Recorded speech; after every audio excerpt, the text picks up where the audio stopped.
Information about the world of running, inspiration to fuel passion and excellence, and ideas for making connections and finding community.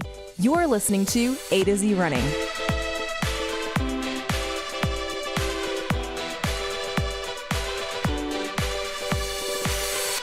Happy New Year. Happy New Year. I'm Andy. And I'm Zach. You're listening to AtoZrunning podcast. Thanks so much for joining us. Glad to have you with us on another year, although we haven't been here for an entire year. Yeah, so we're really grateful to all of you who have decided to spend your time listening to us, communicating with us, and giving us a great response. And especially listening after what is likely a little bit of a sleep-deprived week, because if you stayed up late and watched like the ball dropping or any of that kind of stuff, or did that countdown thing, curious, New Year's traditions, people tend to have pretty similar ones in a lot of ways.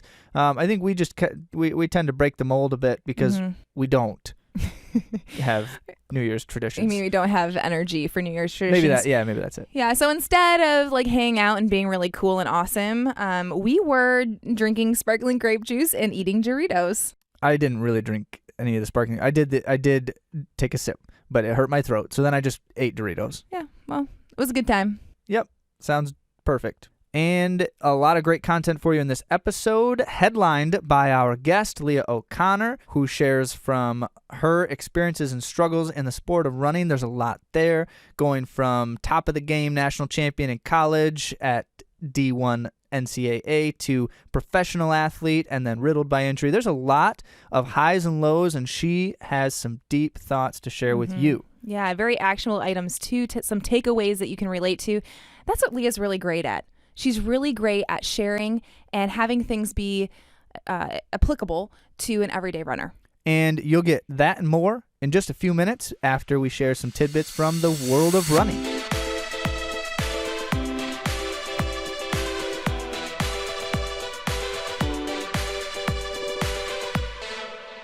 It's always fun in the world of running to have a friend come up. Which isn't that difficult because we have a lot of friends who do running-related stuff. That's true. But not many at this level. Yeah, so Cody Risch won the USATF Indoor Track and Field 5K Race Walk Championships in New York this weekend. And it's not his first that he's won. I should mention the structure of the race was different than a running race. They were able to run a 3K, a 5K, and a 10K all within the same race if they would like. Yeah, essentially what they do is you can go up to 10K. So the event is a 10K competition, but they'll clock you at 3K and 5K during the 10K. So you get official marks for those times as well. They do this in other distances occasionally too. It's not super common, but because of the size of the track, it just works out easily because the clocks are all at the same spot. And they need extra officials. For those of you who don't know what race walking is, it is a very technical race, and form is very important to achieve that walk instead of a run. And these guys are going so fast, and ladies too. It's incredible. Like Cody at the Riverbank run, he was passing people. He was going under 8-minute pace for the 25K. While walking. Legally. Yeah, it's a whole different thing than power walking. Oh, yeah. So congratulations to Cody Risch. Yeah, and certainly more coming. He's going to be going for the Olympics this year, and he's placed in the U.S. Championships in events across nearly every distance. He's just never quite hit an Olympic qualifier yet, so we're certainly watching for that, and we'll keep you updated. The next thing that we wanted to mention, scaling out quite a bit here, this one is Steve Spence, a name that is likely not familiar to most, if not any of you. Wasn't familiar to us explicitly, but we did know about this. We just didn't realize this was what was going on. So Steve Spence, after 43 years in a row, ran sub-5 in the mile. So to get a scope on this, he was 14 years old in 1976 when he ran his first sub-5 mile, and continued to do so for 43 years straight. So at 57 years old, he finally missed a year. That is so impressive. That is something. 43 years. So that's a record. As far as anyone knows, no one's done it longer than he did. Wow. Now, the unfortunate thing, obviously, is he missed 2019. He missed the 44th year, if you will. But if you think about it, it was, in January of 2019, he started having knee pain and PT wasn't helping. He couldn't really run. In June, he found out that he needed surgery, so he got surgery on his knee. Like, of course, he was going to have a hard time running sub 5 in the mile. But, he still gave it a shot and ran 5:07 on December 28th. That's still really fast. Yeah. I can't run a 5:07 right now. And for any of you saying, well, he's still got 3 days, he could still do it. He did try again, but he just things weren't going well for him. So I bet that's actually a record that Dathan should look at beating, because he's already halfway there. Dathan, you probably aren't listening to this one, but if you are, I would be curious to know how many years in a row have you run sub 5 in the mile, because it counts if it was like a part of another race, of course. So, exactly. Yeah, or even just a workout. Sure, it's official. So that's quite something. And he even mentioned that he's still going to try again in January just to prove to himself that he can, which is really cool too. Mm-hmm.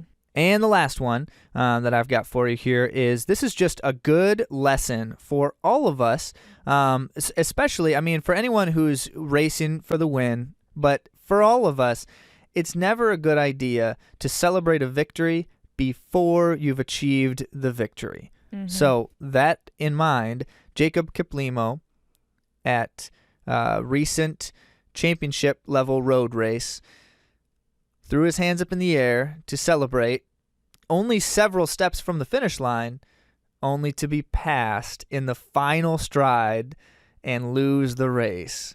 Ouch. Because he celebrated too early. Oh, no. Celebrating too early. Or rather, don't celebrate before we've achieved the victory. That's a good one. Well, a couple of our highlights, very briefly. Oh, you're going to do this? You're going to do like a 2019 No, just review? real quick.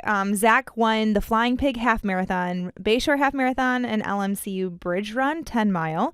And I won the 5K at the LMCU event and qualified for the Olympic trials at Chicago. Props to you, Andy. Thanks. Got the OTQ.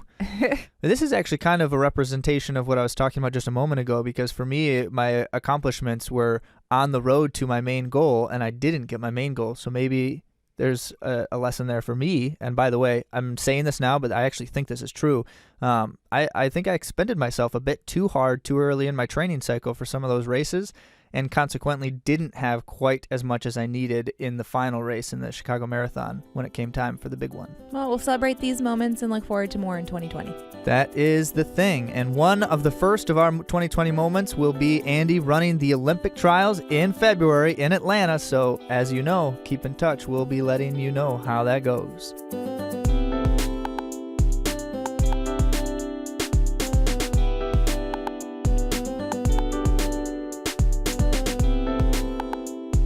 So as mentioned, for our interview this episode, we have Leah O'Connor on. But before we get to the conversation, we wanted to just give you a little bit of background so you know who she is and what we'll be talking about.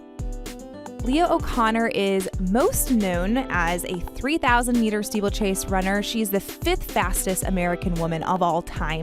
She's run 9:18. That is really something. I remember the first time I ran faster than 9:18, and I thought I was hot stuff at the time. And I was a guy in college. Yeah, so that is super fast. And for those of you who aren't familiar with the steeplechase, the way that I like to describe it to people, it's a track and field event. So it's on the track and there are barriers. And if you hit the barriers, you fall. They don't fall like an actual hurdle event.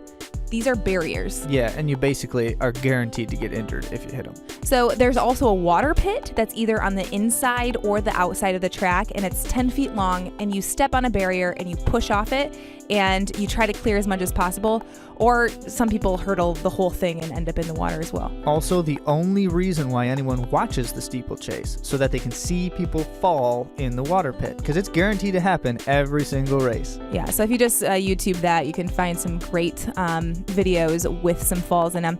But let's get back to Leah. So this event, as you're gathering, is a very difficult event, and Leah is super tough. She's overcome a lot. There's a lot of barriers, so to speak, that she's had to what you did there. go through and hurdle to get where she is today. And I think the thing that I appreciate most about Leah is that she's overcome adversity. She's talented, but she's also very open with her journey. So really looking forward to diving in and asking Leah some questions about her career, her vision, and how she's pushed through some difficult times. So let's get right to that conversation. Here's Leah O'Connor.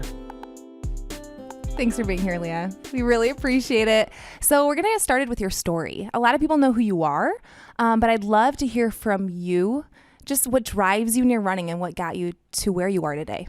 Awesome. Yeah. So what drives me in my running, I think that's developed definitely over time. And I think anybody who runs for years and years would agree. It's like when you're in high school, you're basically just running because you want to be like near a group of friends. And for me, I like winning races. I had fun just like being competitive. I'm a competitive person.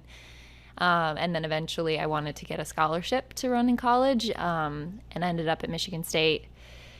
And when I was at MSU, I think the thing that drove me a lot was my team. Just having those girls day in and day out that I was working alongside, and they drove me to want to be a better athlete and a better person. And I enjoyed that process. Like, I enjoyed the process of coming to practice every day and grinding through hard workouts, and just continually seeing myself become a better athlete, and consequently a better person from being around those people and my coaches. And the community that I had at Michigan State just really drove me for the 5 years that I was there.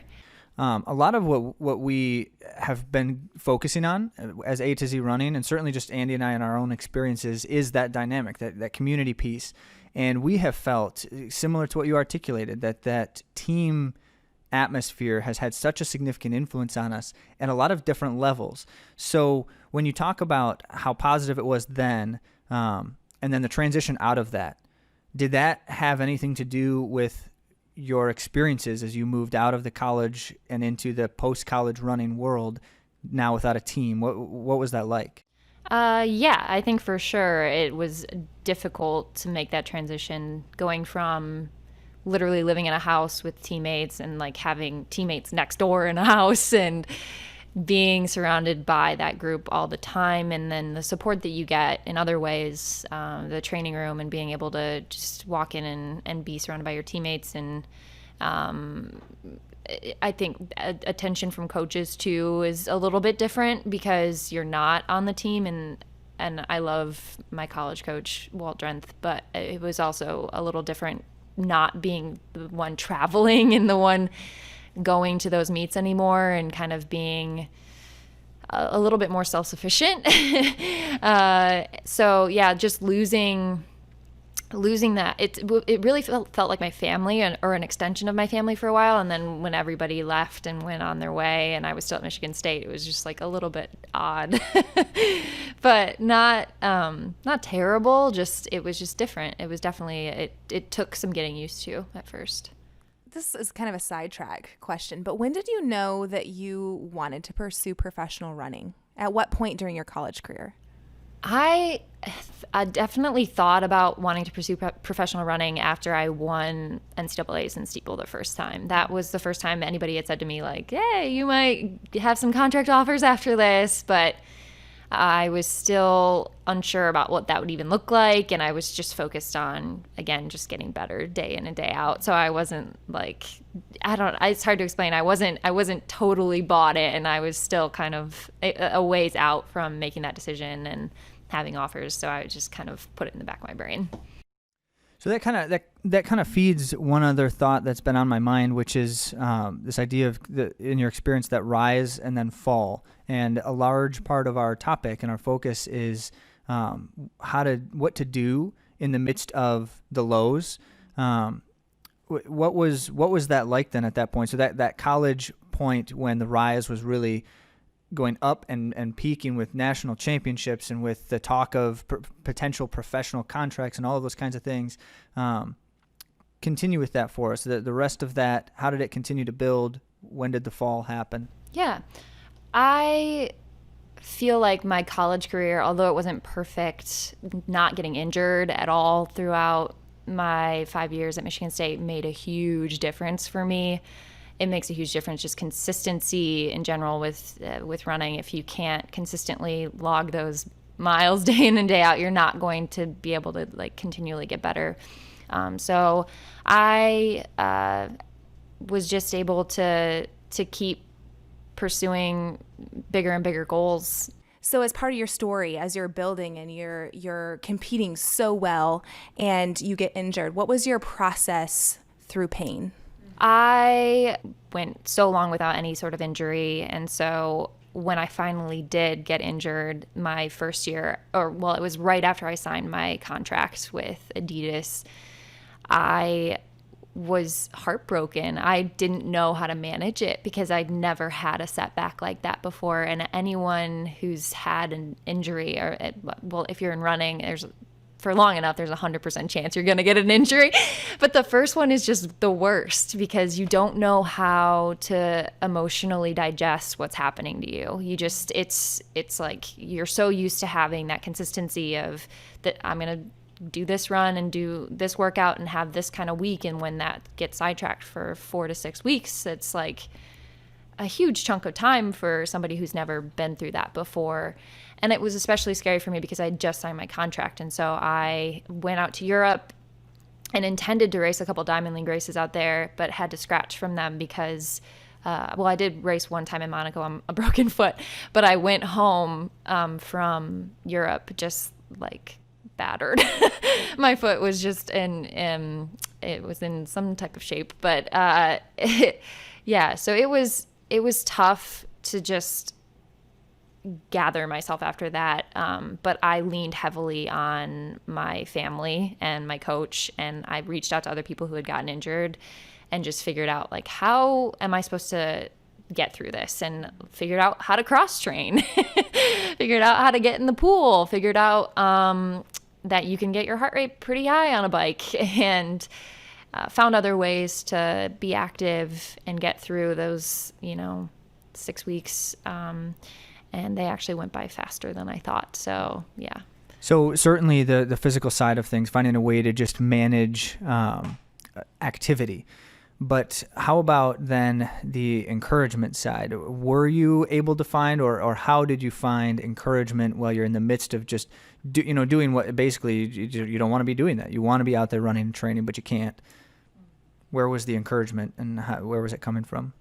Yeah, there was, I think, this internal just feeling that it was going to be okay. I think my faith has like been a part of me, and that was like a big point of comfort and a place where I leaned heavily in that time. And then my family is absolutely incredible. I'm so lucky to have the family that I do.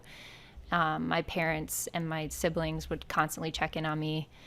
So it was just, and teammates, of course, like just people checking in and making sure that I was okay. And I feel like I've been nurtured really well, and I was nurtured through that season. And I feel like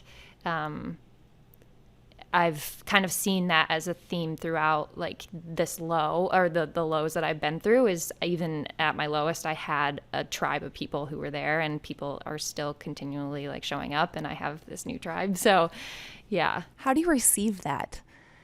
Sometimes it's hard, I think, for us to receive encouragement and let people into those hard spaces. How did you do that?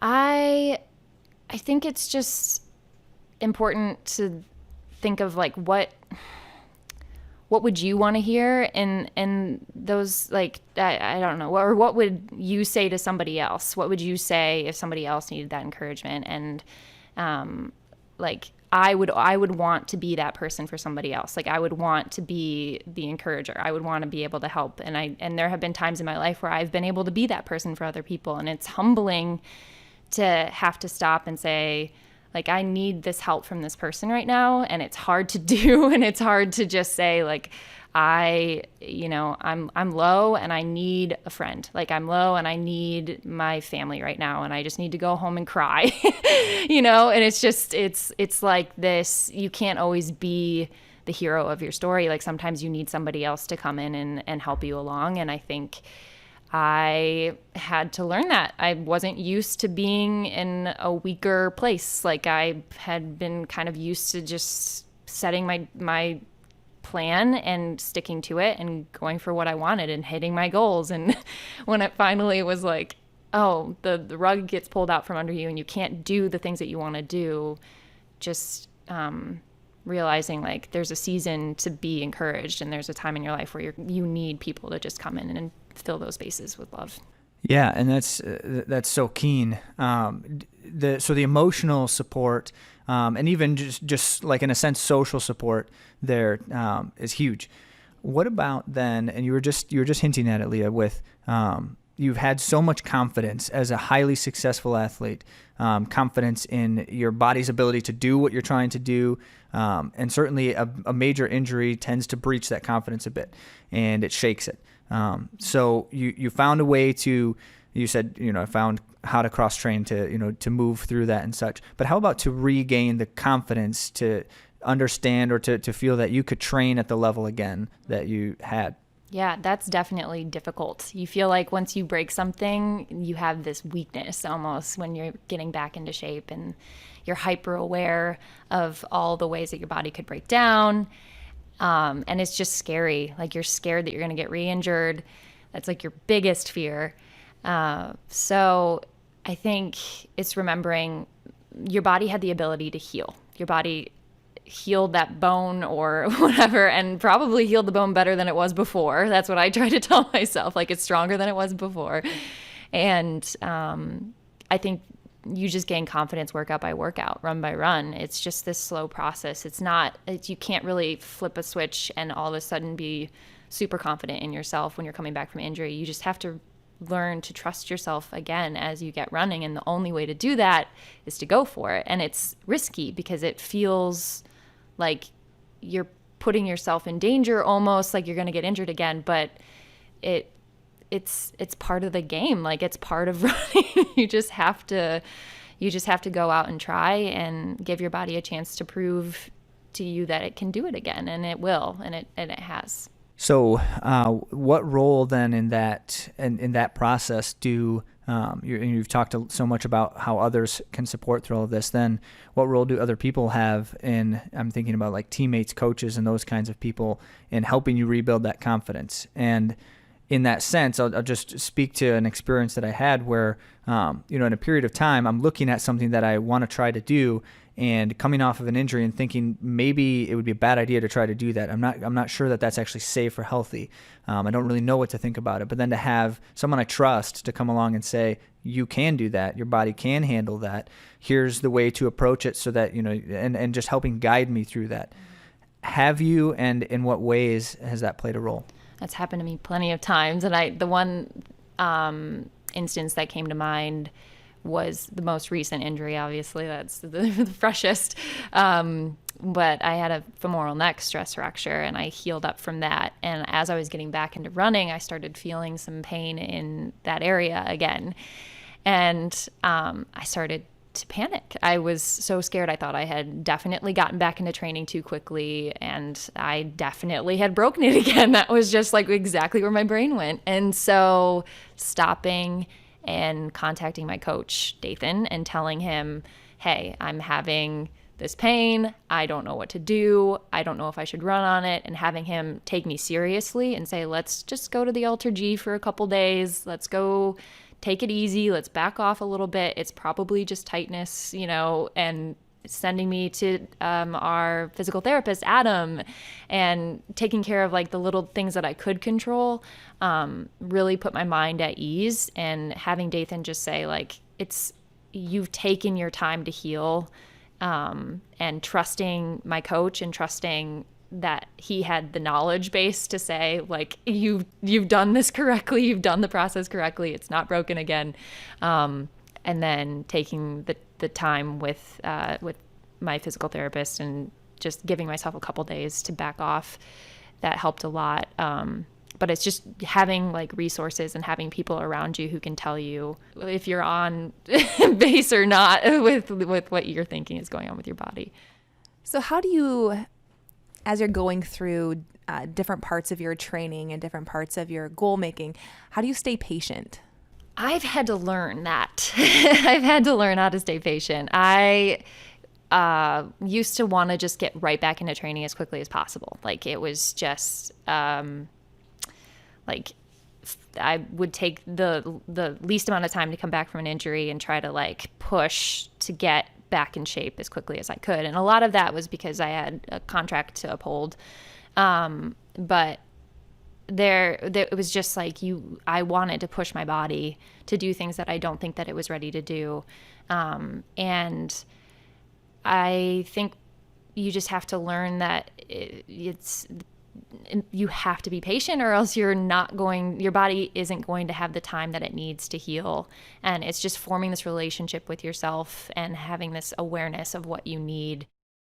So I'm curious, kind of just expanding the perspective a bit here, because as we're talking, there's really a clear sense of the kinds of supports and dynamics that are present, both so internally and what it takes for you to process and overcome struggle, and externally the people who are surrounding you as they're supporting you in the struggle. Now, in so many ways, runners tend to kind of like build a runner bubble around themselves, where the world they revolve in largely kind of centers around that. So the people that they spend the time with, the conversations that they have, this is a pretty common thing with any of us when we become passionate about something.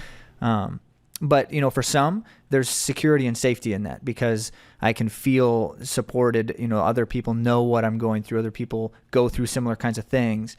And for others, it can be a drag, because I almost can't escape it. Right. So I'm curious then, Leah, for you, do you find yourself tending to go further into the running bubble around you, or do you find yourself wanting to find ways to get out of it a little bit and to find other connections and dynamics there? I think by default, most of my friends are runners or related to running in some way. But I also have I guess my best friend was on the team with me at Michigan State, but she's kind of moved on and has, other connections and other people who do different things, and have different jobs. And I think it's important to have that balance, just getting out and like spending time around, especially a lot of my college teammates are they're still running for fun, but they're not as invested wholeheartedly into the sport anymore. And so it's nice to still have that baseline connection with them, but to see what they're doing with their lives now and kind of have different conversations about their jobs and their families and what's going on, that's kind of a breath of fresh air for me, because I am on a team surrounded by a bunch of really, really dedicated runners, and that's awesome. But I also do need like a break sometimes, just to go and talk about something that isn't running. But like Star Wars? Yeah, like Star Wars. Wait, is that a real thing? Do you like to talk about Star Wars? Or is Andy mocking you right now? I can't tell. She's mocking you. Oh, man. Oh, Lewis talks about... I got to call Lewis up then so we can talk about Star Wars. Yeah. So I have to say, though, that Leah's running bubble is really, really big, because she keeps expanding this bubble by contributing as a writer online, social media. So you've grown what is not a small bubble into like this, I'd say like a large area of your influence. And I think that's really cool. So what kind of ignited that? I think what ignited that was, I guess, my ability to be open. I like to share what's real and what's happening with my running, even if it's not the prettiest story. And I started when I was in college, because I was a journalism major, and I had to start a blog for my degree. And I really didn't want to do it at first, but I started blogging. I started writing about my experiences. And most of them were positive at first, but then when things started, going downhill with injuries and stuff, I blogged a bit about that. And I started to realize that people really related to that, because there is a lot of struggle in our sport. There's a lot of glitz and glamour at the top, but there are a lot of people who are also working really hard to come back from injuries, or dealing with a multitude of things that they just need somebody to relate to. So I hoped when I wrote, to be somebody who could relate and could, encourage other runners who are in similar positions. We'll link to Leah's Medium account, and she has a really great article there. All of them are great, but hey, struggling runner, you guys got to check it out. So Leah, what has been some of the response from all of this awesome open-handed sharing? A lot more, I guess there's just been a lot more response than I was anticipating. Honestly, a lot of that writing was stuff that had gone through my mind in the years that I'd just been struggling with injury, and it felt good to get it down on, well, I guess not on paper, but on my computer.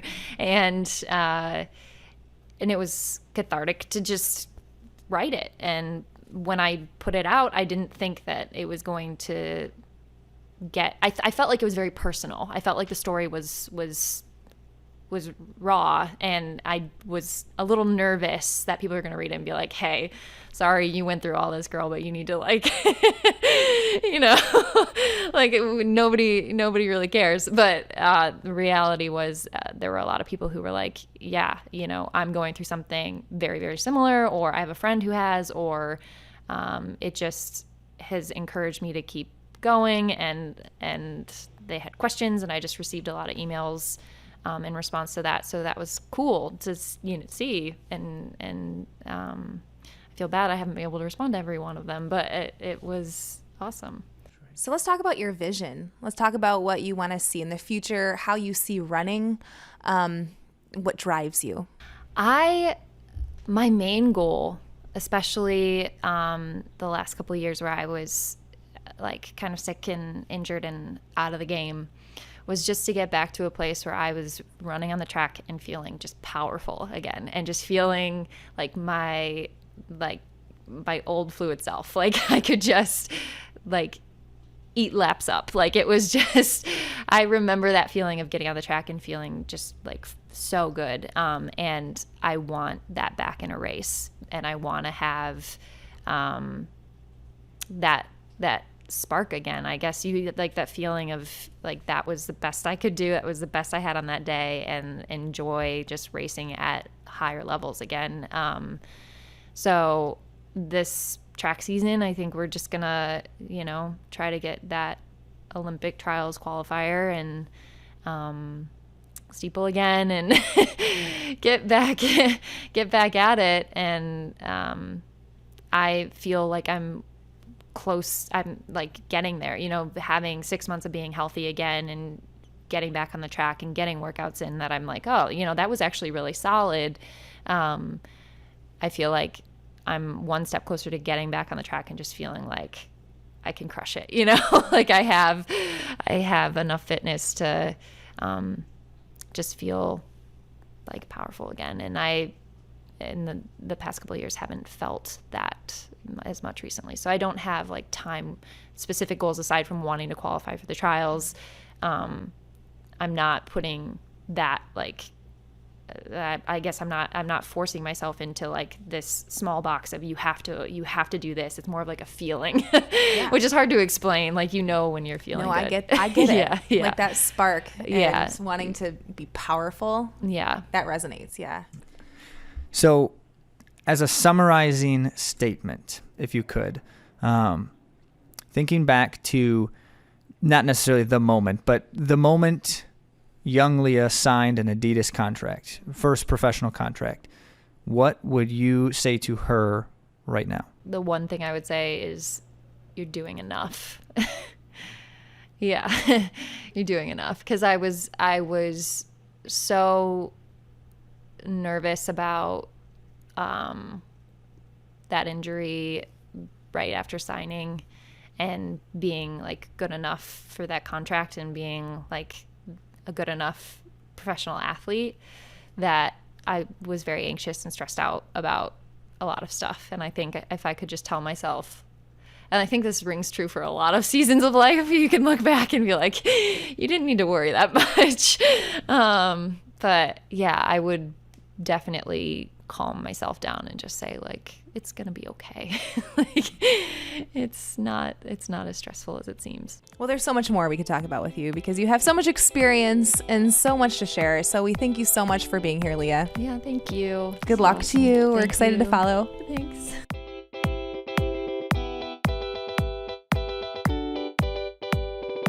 Well, there you have it. Another great conversation, or I should say another great guest willing to have a conversation with us, because really just drawing so many insights from the world of running in terms of you, the runners, has been a great experience for us, and we just appreciate all of the guests who have come on so far and many others who are willing and upcoming. So one thing I wanted to mention here, just in reflection, I really found it profound as Leah was sharing her vision. You know, what is it going to take for her to kind of be back in focus, if you will? And her comment, and the reason why we made this the title of the podcast episode, was she talked about wanting to feel powerful again.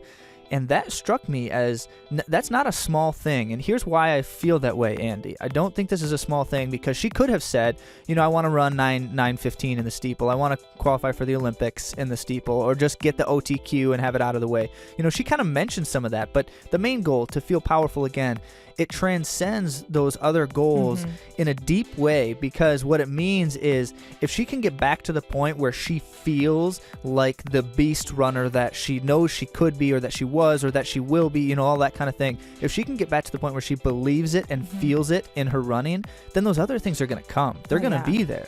But to feel powerful again, as that's the starting point for getting back into focus, that's huge. And that's probably why she loves to run. To feel powerful on the track, to have that spark, and to really go for her best. Oh, I hear that. I think when so many have asked me, I don't have a clear answer over the years at different points in time to, like, why do you do it? Why do you just keep training? And especially those periods of time where I was kind of just doing things on my own, and I wasn't necessarily highly successful in any particular thing. And a lot of it came back to that idea that, you know, maybe sometimes I just really like to go out and run hard and feel like I can just crush it. Yeah, and so that's a takeaway. Even though Leah is Olympic caliber, we can take that away as runners to be able to feel powerful in our running and to find what brings us joy through the sport. Thanks again, Leah. We look forward to bringing you great content in 2020 on AtoZrunning.com and on AtoZ Running Podcast. And we do really want to grow in 2020, so if you love this podcast, please share. Hey, and don't forget, we have launched our training services now, and going to be able to offer some different levels of support and consultation for athletes looking for just a second opinion on some things, some feedback or suggestions, or even just Q&A and ideas. Or if you want someone to design a personalized training plan just for you based off your needs and goals, all that kind of stuff is now available if you visit our website, atozrunning.com/training-services, or just look for training services on the menu at the top. Thanks again for joining us, and have a great 2020.